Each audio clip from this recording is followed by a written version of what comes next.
A good day again to each and everyone. This is the last part of our lecture. We're in going to solve the following problem in the context of a real world problem. Okay.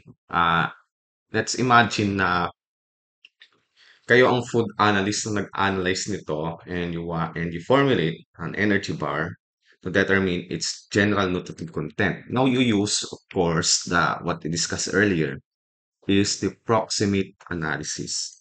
Now let's dwell in and solve the following problem. Okay, ayan. Now as you can see here, based on the diagram on proximate analysis, hindi lang naman siya basta applicable sa feed sample. Applicable siya in any kinds of food. Okay? Now in this problem, ano ba ang dinetermine dito? Let's read. The analyst begins by weighing an evaporating dish with a mass of 50.21 grams. Okay? Ang ginawa nila dyan is, ayan, nag-weigh and that's a portion of the sample with a total mass of 63.428 grams. And then kinul and in-oven at kinul. Then upon constant weighing, the final weight, the evaporating dish is 61.91 grams.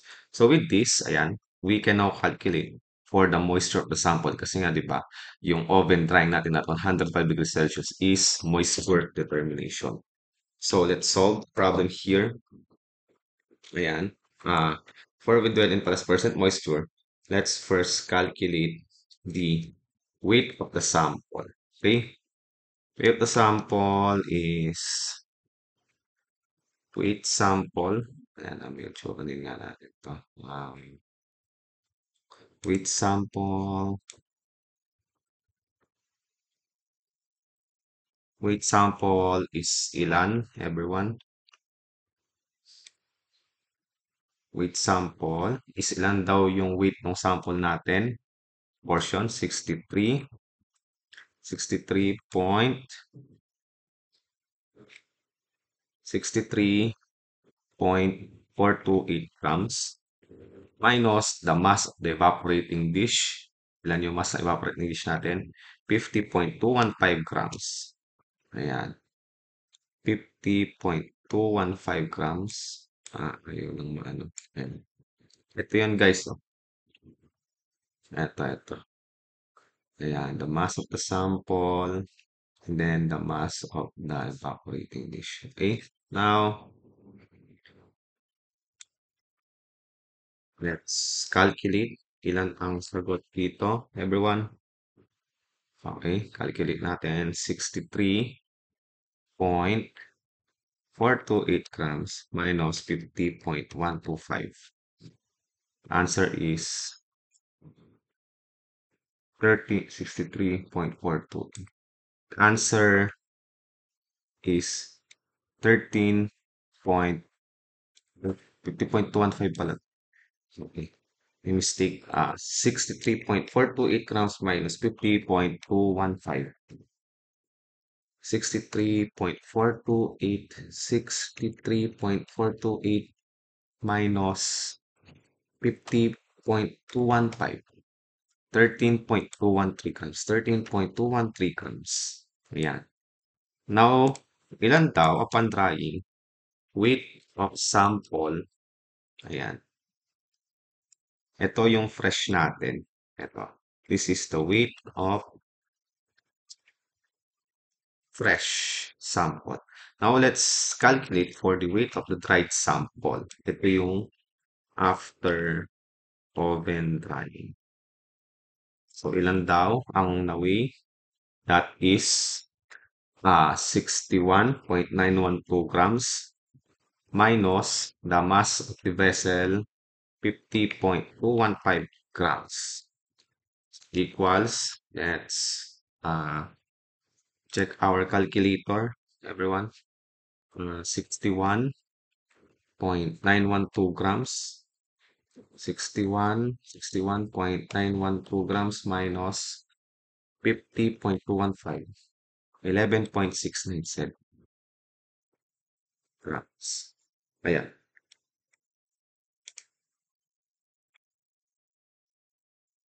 11.697. Now with this, you can now calculate for the water loss. Water loss is calculated, ayan, water loss is calculated by by getting the difference of the weight of the fresh sample 13.213 grams minus the weight of the dried sample 11.697 grams. 697 grams. So ilan yan? 13.213 minus 11.697.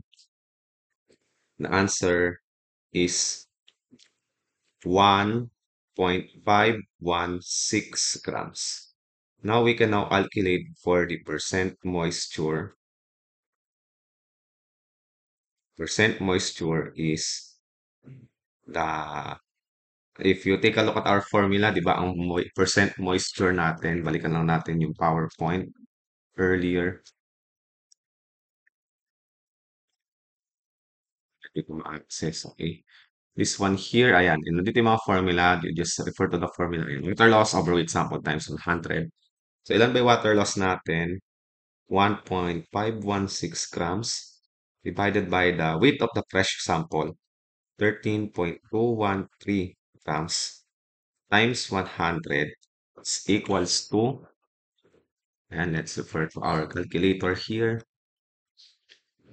So, 1.516 grams divided by 13.213 grams, ayan, times 100, the percent moisture is 11.48%. Ayan, 11.48%. Okay? So, then, on the next paragraph, next, the 3.45 grams portion of the dried sample. Ibig sabihin, dito sa may dried sample nyo na 11.697 grams is kumuha dyan ng 3.45 grams. And then, nag-undergo daw ito ng Keldal method for the hydrogen. So, ano ba ulit yung Keldal natin? Keldal method, that is for crude protein. Okay? And the formula for our crude protein, take a look here. Our PowerPoint presentation is ito. Crude protein is equals to the molarity of the acid. Kulang ito because supposedly meron itong multiplier na factor dito. Kulang ito. Like times factor. Ayan, times weight of the sample. Ayan, times 1%. Ayan. Okay? So, ano-ano yung mga given natin dun sa ating Kelvin analysis? Okay? So, basahin natin, Kelvin for method for determination of sample suggested with concentrated sulfuric acid. Distilled with a base to liberate the ammonia. The liberated ammonia is collected in a standard 50 ml standardized hydrochloric acid. So, yung acid natin dito is the hydrochloric acid. And yung base na ginamit ito is the sodium hydroxide. And factor is 6.25 grams. So you just do a direct substitution here. Ayan. Molarity of the acid. Ano yung molarity ng acid na HCl natin? 0.1045 molar. Ang volume niya is 50 ml minus the molarity of the base of sodium hydroxide is 0.09982 molarity times 14.32. 14.32, ayan, times 14.01, the atomic weight of the nitrogen, times the 6.25, the factor, which is always constant. Ano ko nga to, i-revise ko yung PowerPoint para hindi maligaw ang karamihan dito. I think, ayan, ito. This is the correct. Ayan. Sa factor natin, ayan, ito pala yung corrected formula. So, ayan, divided by, ilan yung mass na sample na ginamit natin? That is 3.45 grams. So, 3.45 grams times 1,000. Bakit? In order for you to convert into milligram to 1 gram, kasi nga ml ang ginamit dito, so dapat magtugma yung units times 100. Okay? And then with this calculation, ayan, kumpitin lang muna natin itong part na ito, titration part. So, 0.0, wait, okay.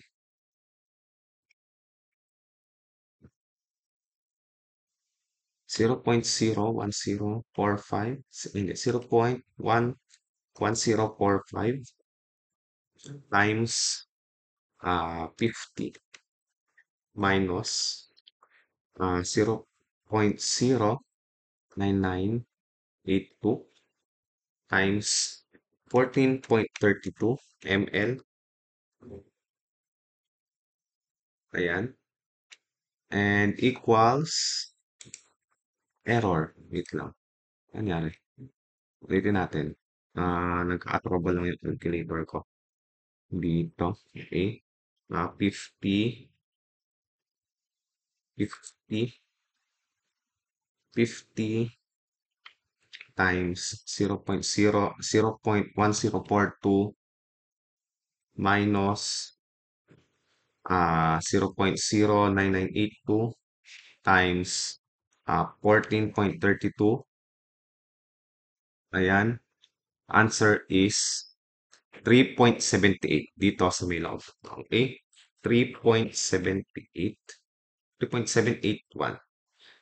3.781 times 14.01 times 6.25 divided by 3,450 times 100. Ayan, iano na natin yan. Calculation na natin. So, let's delete everything. Okay. 3.781 times 14.01 times 6.25. Ayan. Divided by 3,450 times 100. Our crude protein is 9.59%. Okay. For the crude protein. Okay. Ayan. Ito yung ginamit nating formula for the crude protein. Okay. Okay, next natin, we get to calculate the crude protein here. The percent moisture. Ano naman yung next natin? Okay, then the remaining dried sample. Okay, the remaining dried sample. Ano ba yung remaining dried sample natin? Ang nangyari kasi dito is ginamit natin yung 3.45 grams sa may keldal. So, ang gagawin natin is ilan ba yung natira? So, ang natira is 11.697 grams minus 3.45 grams. Ito yung weight nung remaining sample is equals to okay, 11.697 minus 3.45. That is 8.247. Tama ba? Okay. 8.247 grams. Okay. 8.247 grams. Ngayon, ito daw is nagkaroon ng extraction for 15 hours to determine the crude fat content. After extraction and evaporation, the mass of the sample residue is found to be 642 grams. Okay. Yung mass of residue is 5.642 grams. So, ibig sabihin, ilan yung weight no extracted fat? The weight of the extracted fat is the difference of the remaining sample, which is the 8.247 grams, minus yung natira, 5.642 grams. Yan yung na-defat. So, ilan na to? 8.247 minus 5.642 equals to 2.605 grams. Now, to calculate for the percent crude fat is just the weight of extracted fat, 2.605 grams divided by the weight of your sample. Ito yon. Ito, the weight of your sample, yung natira. Ito yung weight ng sample nyo. Kasi yung 3.45 grams is nagamit na sa Keldal. So, 8.247 grams times 100. The crude fat is divided by 8.247 times 100. Crude fat is 31.59%. Okay? So, we're done with the crude protein, moisture, crude fat. Ano pa yung nawawala? Okay. Crude fiber. Ayan, after crude fat extraction, the sample residue is placed in a 14.203 grams of crucible. Ayan, yan na natin to. 14.20 grams of crucible.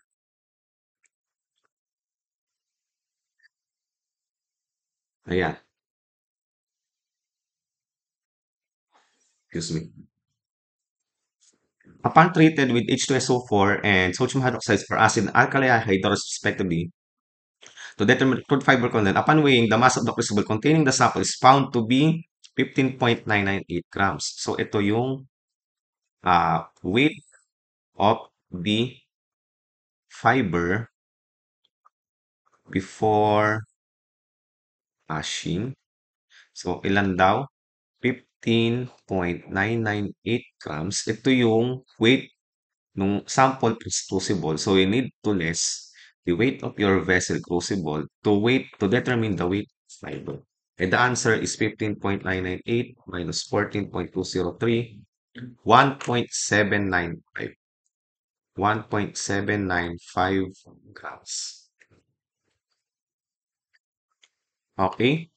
Now with this, 1.795 grams, hindi pa dito natatapos. Kasi, according to the formula of a crude fiber determination, kailangan nyo munang ma-determine yung weight ng sample after i-ash. So, upon reading further the problem, finally, the remaining sample na crucible incinerated in a muffled furnace 500 to determine the ash content. Upon cooling weight ng basket ng crucible container is found to be 14.672 grams. So, in order for it to determine the weight of the ash, is just, 14.672 grams minus the weight of the crucible that you use, 14.203 grams.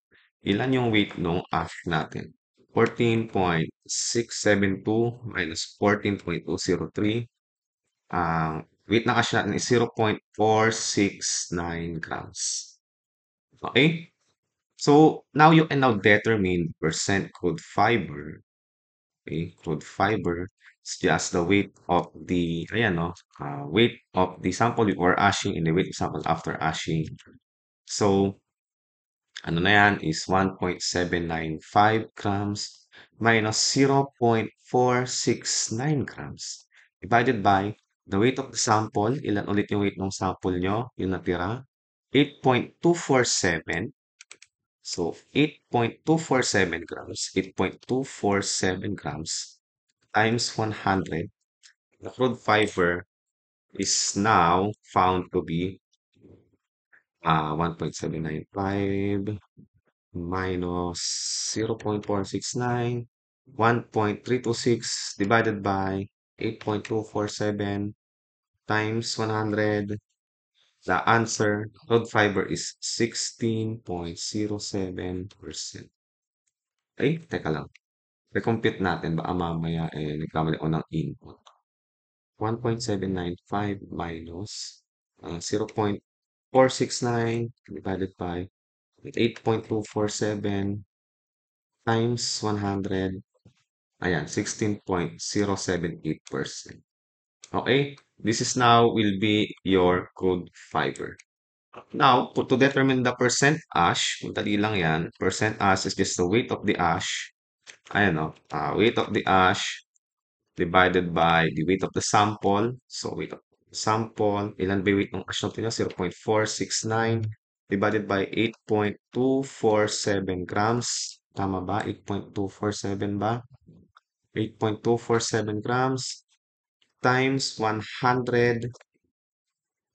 Okay, our answer now will be 0.469 divided by 8.247 times 100. The weight of your ash, percent ash is 5.69%. Okay? Now for the final, ayan, we determine the percent moisture, percent ash, percent protein, percent crude fiber. Now, let's now calculate for the nitrogen-free extract or NFE. Okay, NFE is given by 100. Ayan o, ito yung formula niya.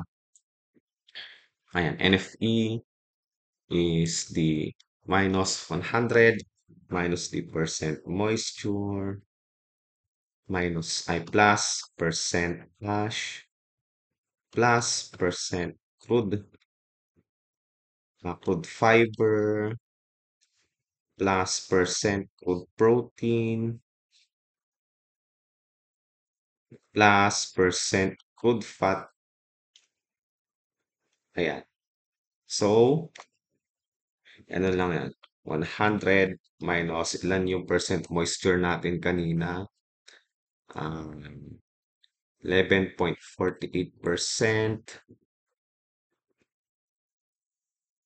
percent ash is 5.69. May point dito.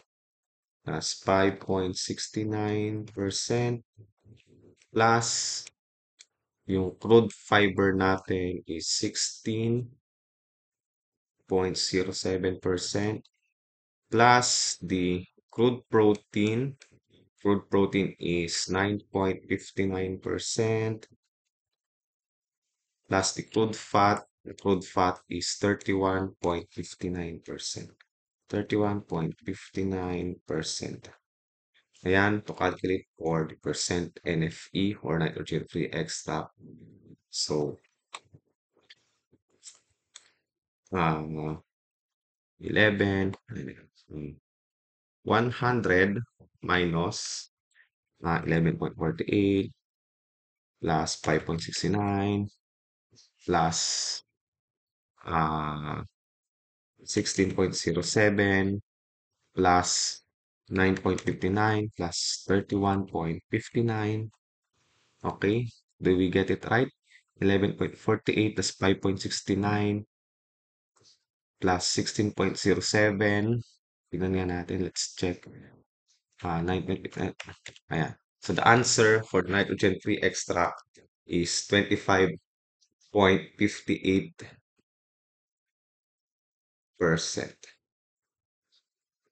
Okay. To summarize, ayan, the results of our discussion. Ayan.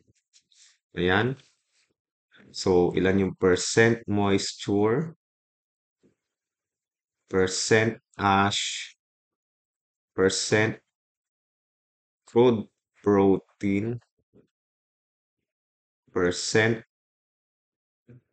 crude fat, percent crude fiber, percent nitrogen free extract. Percent moisture is 11.48%. Percent ash is not 5.69%. Crude protein is 9.59%. Crude fat is 31.59%. Crude fiber is 16.07%. And the percent nitrogen-free extract is 25.58%. Tama ba? Yeah. So this will be now the answer to our problem. Okay? Ayan. So take a screenshot for this. Ayan. Ayan. Screenshot, panel 1, and then panel 2. Ayan. Take a screenshot And kapag may questions kayo, you may ask me via Messenger. And I hope this lecture video will help you for your review of your upcoming quiz. Thanks so much for listening and good luck, everyone.